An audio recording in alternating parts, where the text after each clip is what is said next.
We are very happy you are watching and listening cross country on our radio affiliates. I've been doing a lot of work this weekend, getting you the inside stuff that nobody else has, and we've been pretty successful on that. Some of it I cannot report because it's so national security sensitive, but I can give you a pretty good idea of what's happening, and it changes by the hour. But if you are investing your time in other media operations, they're not going to come close to this one. I'm sorry to brag, but it's true. So let's begin with the talking points memo, the Putin summit with Trump. So President Trump's angry. That was not a pleasant ride home from Anchorage to Washington, D.C. They landed at 3 a.m. And when President Trump is angry, people stay away. Okay? Same thing with me. So I know how that is. He's angry because Putin's leading him along. And he went out of his way, as everybody knows, to be respectful to this evil dictator. A lot of people object to that. But of course, as I wrote in my column on Sunday, and my message of the day today, there's no other way to deal with Putin. You can't threaten him. He's got nukes. All right? You can't diminish him because then he'll just dig in and you'll never get a deal. So, the president rolls out the red carpet and the flyover and the car and all of this. And of course, the anti-Trumpers who don't care about their country at all or the world, they use that as a criticism. And we'll get into that in a little bit. But Trump really thought he was going to walk away with something concrete like a ceasefire for 30 days so they could work out details of a peace agreement in Ukraine, between Ukraine and Russia. And it didn't happen. And it wasn't even close to happening.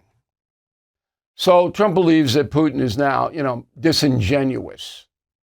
And I think, to be fair, that President Trump overestimated his ability to bring this madman in. And the key to it is, as you'll read in my book, Confronting Evil, which is coming out in, 2 weeks now? Putin likes to kill people.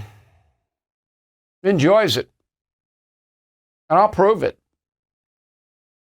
And it's tough dealing with somebody like that. And Trump was fairly successful the first 4 years using the same techniques. Flattery, respect, whatever. And it worked then. But now Putin's even further into his psychopathic cycle. Okay. So today, there was a meeting in D.C., and we're still awaiting the micro details. I'll have it for you tomorrow. Zelensky showed up, and that was the right call. Got to get Zelensky in here. And then a bunch of European leaders, the European Commission President, Ursula von der Leyen, NATO Secretary General Mark Rutte, British PM Keir Starmer, French President Emmanuel Macron, German Chancellor Friedrich Merz, Italian Prime Minister Giorgia Meloni, Finnish President Alexander Stubb. So they're all at the White House. And what is their collective take? It's interesting because it's not what you think. They're hemorrhaging money over there.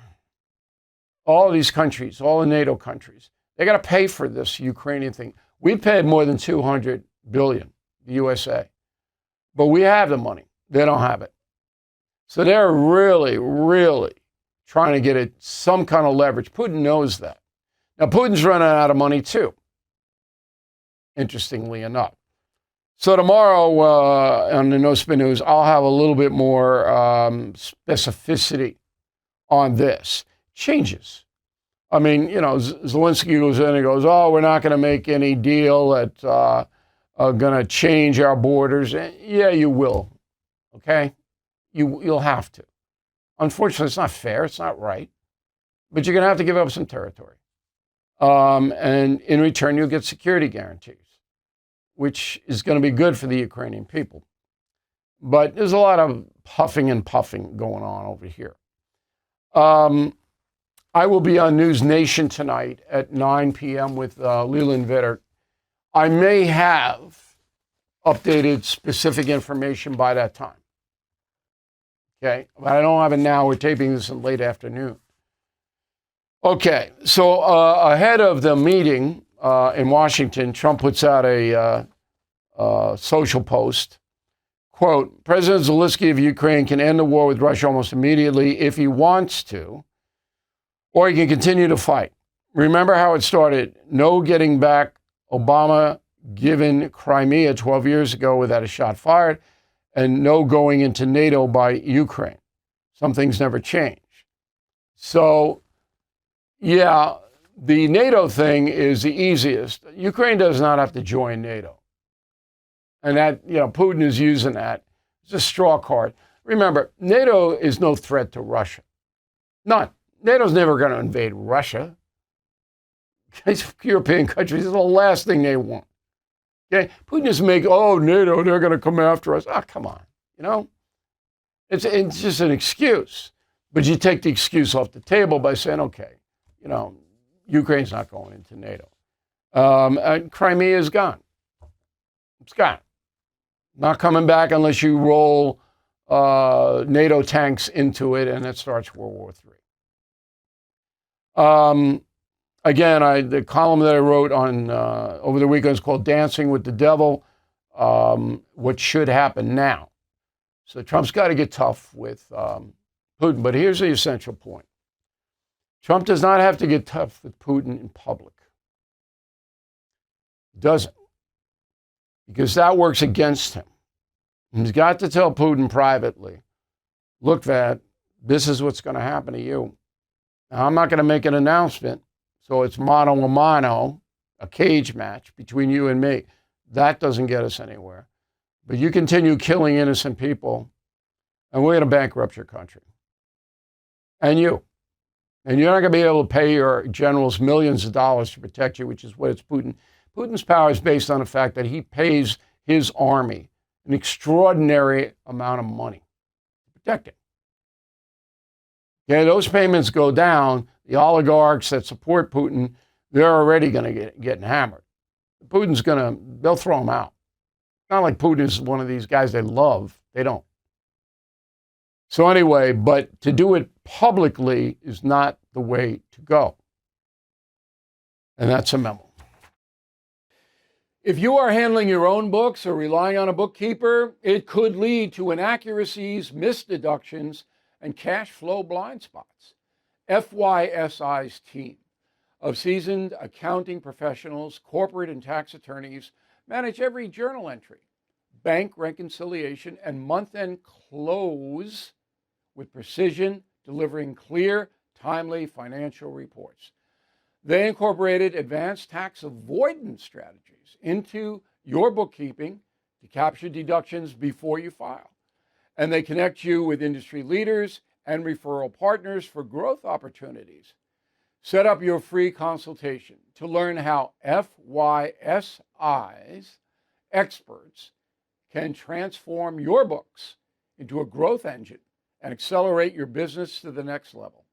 Act now to claim your free $5,000 business assessment, available for a limited time. Please go to fysi.com/bill. Use promo BILL, or you can call 800-877-4000 today.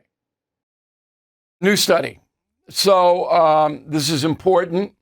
It's not at the level of war and peace, but it's important. So last night I had a little dinner here on Eastern Long Island, and there were urchins, there in the dinner. High school kids and middle school with their parents and running around. And they're very interested in my upcoming book, Confronting Evil.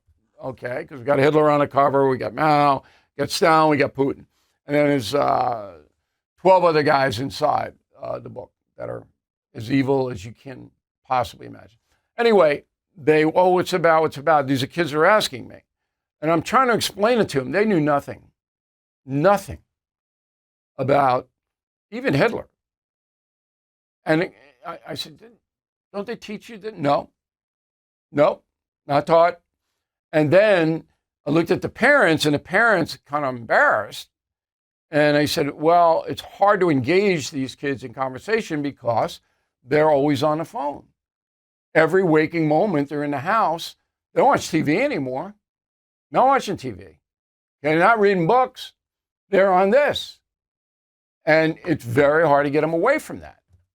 Okay. And I think that is an accurate assessment of where we are in America. So there is a new study comes out of the University of Southern California. The Financial Times printed it, about 15,000 younger people, about the effects of the phone. And here are the highlights. 20 to 30-year-olds report being more easily distracted and careless. I see that in my own urchins. Okay? They're on the phone, they forget they got to clean the room or whatever they have to do. Reduced tenacity and follow through on commitments. So, yeah, I'm going to do this, Dad, and it doesn't get done because they forget because they're on the phone. Okay? Then there is higher anxiety levels. Why? Why would that be? Because there's so much stuff they don't understand and so much negativity on the phones. Bullying, huge. Huge. Little kids getting bullied by name, getting destroyed in their communities, and kids are anxious about it. And less outgoing. People, they stay in the house instead of going out, jumping in the ocean or the pool or playing stickball and the stuff we didn't know. Nope. In the room with the phone. So joining us guy now from Brooklyn, New York is Colby Hall. You may know him. He's the founding editor of Mediaite. He wrote a column on how all of this stuff is going to negatively affect the United States big time, and it's coming up fast. Should I have included anything else in my lead before we get to the specifics?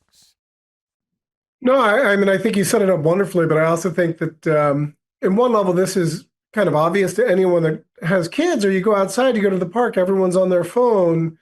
With the study, I thought sort of hung a lantern on was just how bad it's gotten. And no one's really talking about what an enormous, not just a generational shift, but a millennial historic shift. And we should start to talk about it because I fear it's going to get worse before it gets better. But there has been talk in New York State, for example. There's a new law that bans phones in school during class time. They are concerned about the distraction, they being the authorities, but it hasn't risen to the level that parents are banging the emergency bell. And that's what I'm seeing. They allow the urchins to do this because if they don't, there's tension in the house. There's angst. Now with me, that never worked because I don't care about angst. So I'm going, there's no phones at the table, and it never was. And that put the phone down is one of my favorite phrases. And do this. But I'm a martinet, word of the day. But most parents, they let the kids do it. So I think it's the parents' fault. And I do think it's going to adversely affect this country. Well, I think you're right. I think it's everyone's fault, but the parents are the ones that are responsible, right? I also abide by a no phones at the dining room table ethos as well. And I'm proud to say my 22-year-old reads books. He's a big reader. My 18-year-old is not. And maybe that's because one just graduated from college, the other's about to go to college. But this is an issue where we need to figure out how we the genie is out of the bottle. The genie's out of the bottle and has got his own TikTok account and is distracted enough to try to solve this, right? I put in my column that I compared it to the Gutenberg, inventing of the printing press, which, changed, it started the Renaissance. It spread knowledge and understanding of Christianity, and so many great things came from it. But the effect of that took centuries to unfold and for people to read across the world. This is the same thing, but it's unfolded over a decade. Right. And so there's been no guardrails. There's been no you can't really regulate it because it is what it is. I think you make a very salient point that parents need to take a lead role and be a lot stricter about this. And I happen to think, I've done some research on this in the New York public schools. Turns out, who's the biggest fan of not allowing phones in schools are many of the students, because they want to have a break. The isolationism and the anxiety, the lack of consciousness. I think a lot of these kids that are addicted to their phones, they're somewhat aware of it. And when you force them to detox and, I don't know, play a parlor game or spend quality time with your parents or your friends, or, I sent my kids to summer camp mostly so that they wouldn't be on their phones and they would be playing, pick up baseball, wiffle ball, swimming, fishing, what have you. Not everyone has that opportunity, but I don't know what's the solution. I think we are at a point where we need to recognize it so we can try to detoxify our brains before it's too late, because I think we're raising a generation of zombies who don't even know what's wrong with them, right? and And and and I they're think and they're not getting stronger. This makes you weaker. It makes you weaker right, mentally, and it makes you weaker physically because you're not out there exercising or anything like that. It's easy to isolate yourself in your room with the phone. And my 22-year-old, who I think is smarter than I am, he doesn't read many books, but he does research and good right, research on the stupid phone.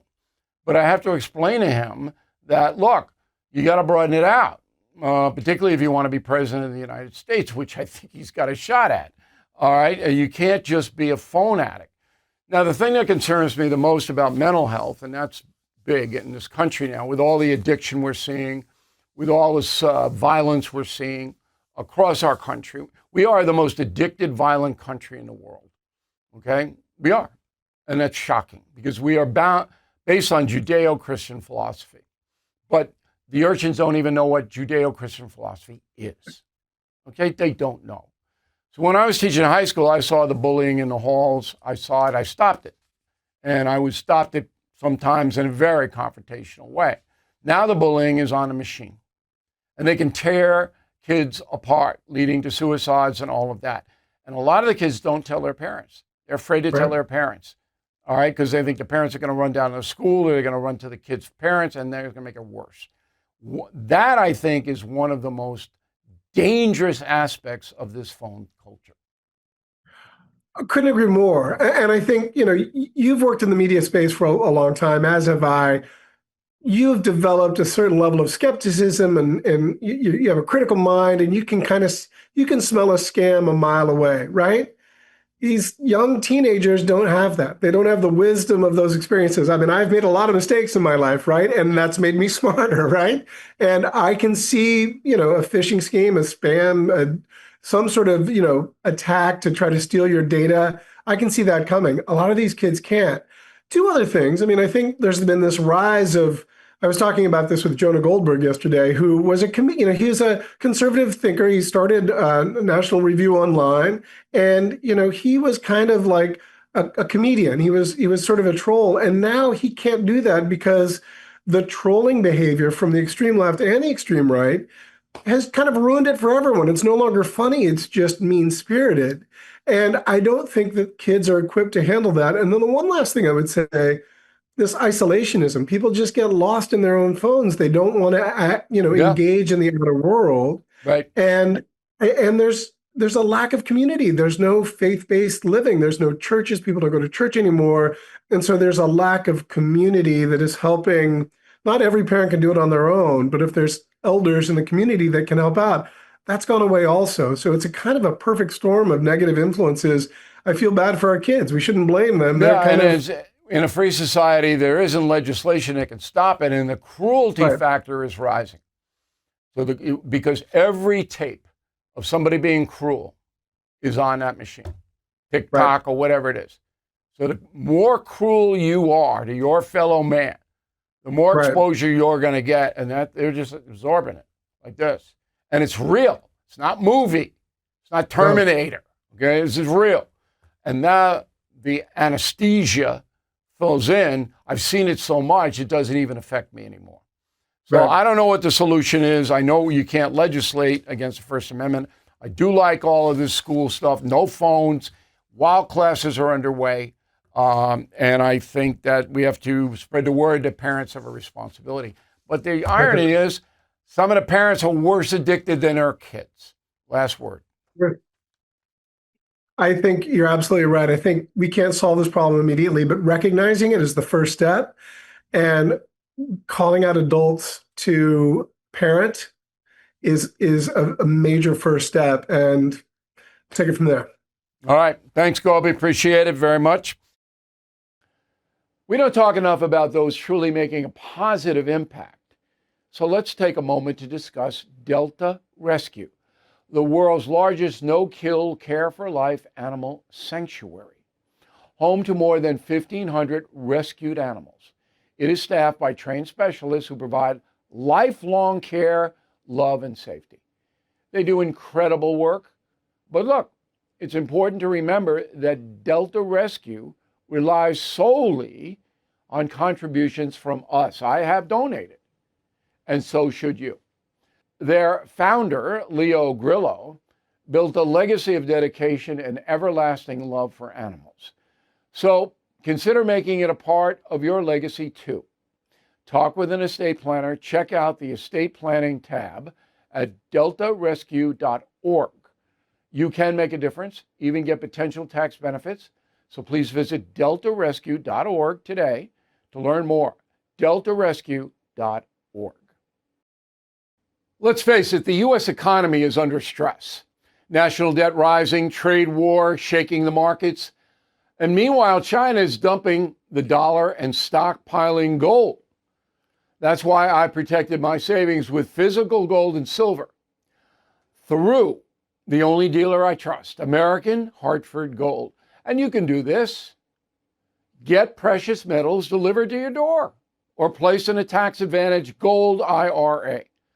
They'll even help you roll over your existing IRA or 401k, tax and penalty free.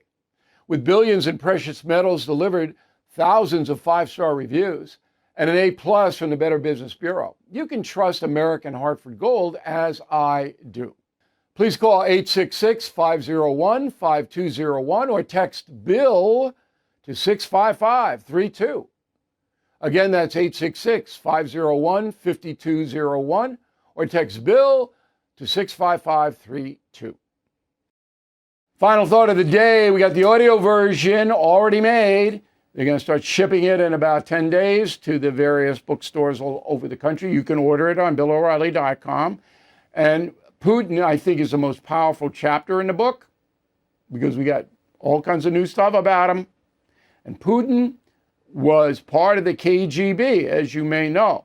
And that's the audio clip. Go. It has been a fast rise for Vladimir Putin. Born to World War II veterans and raised in the slums of Leningrad, the young man earns a rough reputation as a local gang leader and judo champion. He quickly gains the attention of undercover KGB agents and is recruited into the agency. The 22-year-old Putin is trained in hand-to-hand combat, counterintelligence, and torture. His first assignment is the surveillance of foreigners in Leningrad. For 5 years, Vladimir hunts Russia's perceived enemies. Dozens of alleged spies are taken into custody by the KGB. Many are innocent. Some vanish. The communist leaders in Moscow are pleased. In 1985, Putin is promoted to lieutenant colonel and assigned to lead the KGB's operations in East Germany, a major job. There, his training in torture is put to use. First target, Freya Clear. The pro-Western theater director is allegedly spreading democratic propaganda through underground newsletters. Under Putin's order, the 36-year-old woman is placed under constant surveillance. She is soon arrested in Dresden and subjected to Zersetzung, corrosion. For weeks, she endures isolation, surveillance, threats, and efforts to destroy her reputation and personal relationships. Freya ultimately relents. Facing certain death, the activist accepts expulsion from Dresden and is forcibly relocated to West Germany, destitute and alone. So we chronicle Putin's atrocities from the time he was 10 years old. Confronting Evil. You can pre-order the book or the audio, BillO'Reilly.com. You're going to like it. You're going to learn a lot. Thank you for watching and listening to the No Spin News. I'm Bill O'Reilly. We'll see you tomorrow. Thank you for watching. To view full episodes of the No Spin News anytime, sign up to become a BillO'Reilly.com premium or concierge member today.